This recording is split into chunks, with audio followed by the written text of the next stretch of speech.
Hasn't is the negative form of the has is the auxiliary, negative is not, decided is the third form of the verb, and this is all yet. So yet comes at the end of the sentence, which is a negative form, present perfect, and we don't know when did this happen, so it is a unspecified time. Another example, Sam has already recorded the results of the experiment.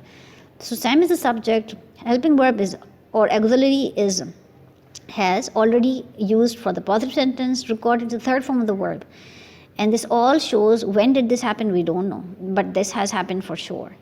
The last example is Maria has not called her parents yet. So Maria is the subject, has is the auxiliary, not is the for the negative sentence, called is the third form of the verb, which is used for the present perfect tenses, and this is the yet, which says it has yet to happen, but we don't know when, so it is for the negative sentences. Another clarity, another option with the use of the yet is sometimes possible.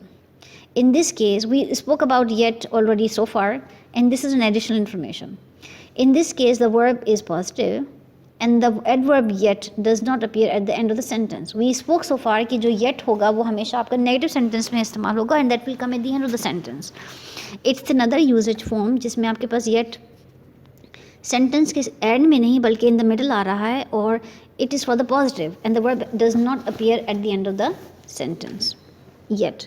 So the subject formula would be for the yet use will be yet will be subject, has and have as an auxiliary verb, yet in the middle, and then verb in infinitive form. So far हम जब verb की बात कर रहे थे, be it already or yet, it was present perfect, but here जब आपके पास yet comes in the middle, आपका जो verb होगा that will be infinitive form. Infinitive form में आपके पास क्या होता है, आपके पास simple verb की form होती है and you have to in the start. So I can show you in the examples now. John has yet to learn the material. So it's a positive sentence, but to show the sentence, and the meaning says John has not learned the material yet. तो अगर हम इसी sentence को और दूसरे तरीके से लिखें for the negative form, so John has not, again ये हमारे लिए familiar sentence structure है जिसमें John subject है, has auxiliary है, not for the yet form है, yet sentence है, learn is the third form of the verb, and yet says कि this is not done yet. But अगर हम इसको पॉजिटिवली शो करें तो meaning will be the same. John has yet to learn the material, John ने अभी भी material को लर्न करना है, और दूसरा